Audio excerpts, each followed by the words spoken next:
Viktor Frankl e Jean-Paul Sartre, dois pensadores que se aproximam e se distanciam dentro do pensamento do existencialismo e nas discussões sobre o sentido da vida. Vamos falar mais sobre esse assunto? Então clique em curtir, se inscreva e vamos lá!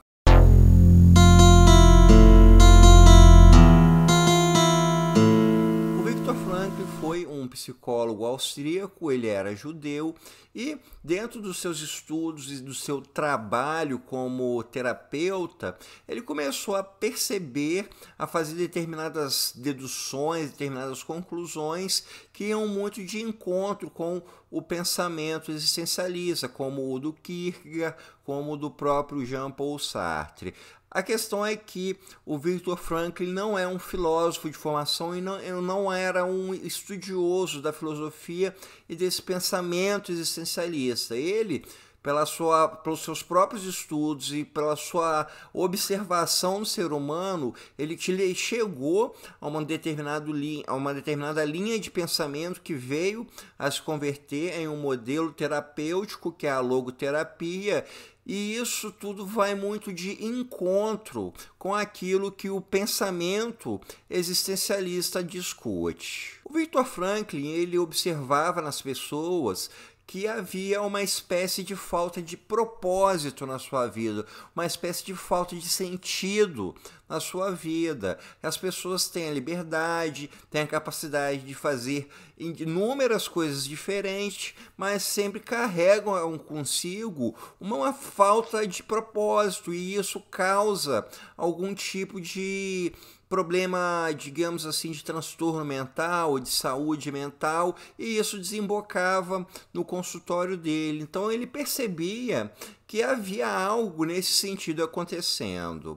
O Viktor Frankl, por ser judeu, quando começou o regime do nazismo, ele foi levado para um gueto e ele permaneceu 3 anos sob o subjugo dos nazistas, e ali ele percebeu justamente o ser humano no limite do que seria explorado, no que seria violentado, no que estaria diante da iminência da morte, e ele começou a reparar como aqueles que tinham uma espécie de propósito ou de sentido na sua vida, de uma certa forma, conseguiam sobreviver mais do que aquelas pessoas que não tinham esse tipo de propósito. Então, ter um significado na vida era algo que o Viktor Frankl percebeu que fazia alguma diferença dentro da atitude das pessoas, e que até mesmo nesse extremo de violência que foi o nazismo,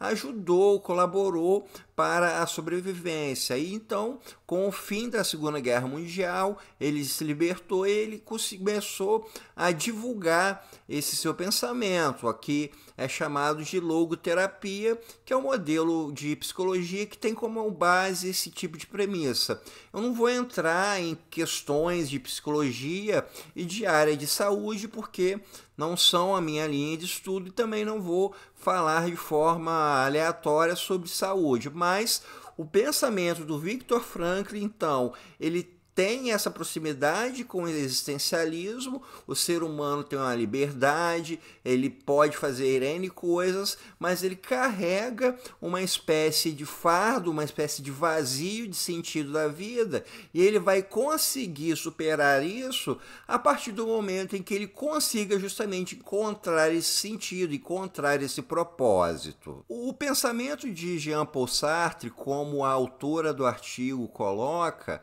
é o existencialismo ateu.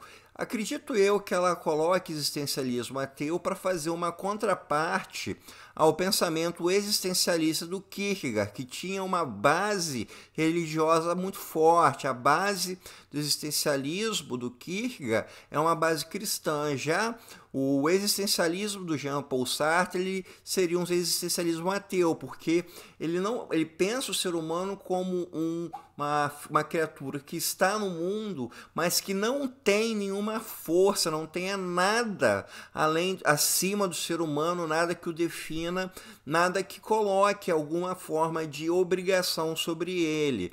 Existe uma sentença muito interessante que o Jean-Paul Sartre cunhou, que é: a existência precede a essência. Isso no que diz respeito ao ser humano.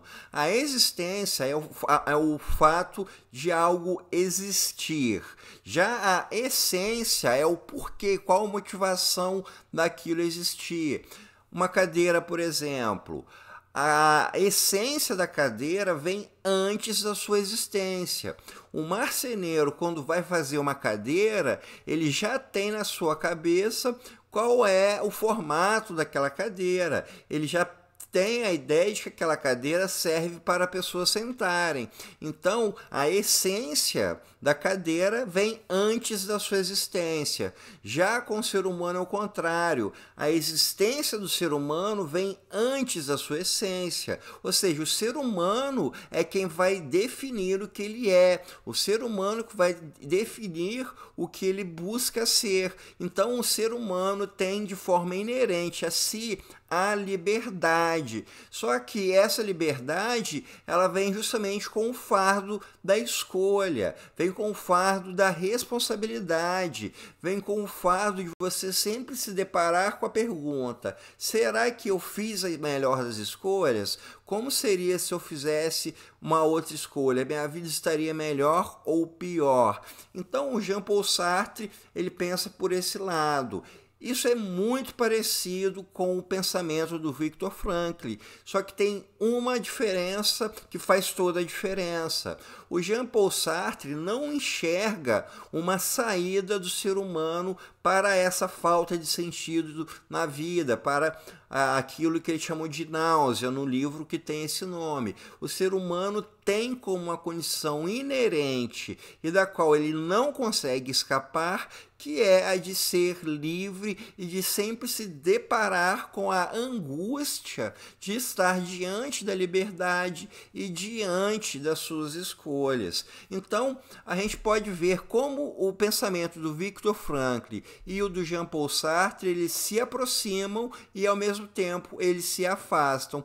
Eles se aproximam ao ver o ser humano como uma criatura livre, como uma criatura que pode fazer o seu caminho, que pode fazer as suas escolhas e que vai conviver com uma espécie de angústia, com um vazio existencial, com a falta de sentido. E nas diferenças, a gente vai ter o Viktor Frankl, que vai seguir por uma linha de psicologia, por uma linha de tratamento para as pessoas, em que o sentido da vida é um elemento que existe para superar esse sentimento de vazio, esse sentimento de angústia.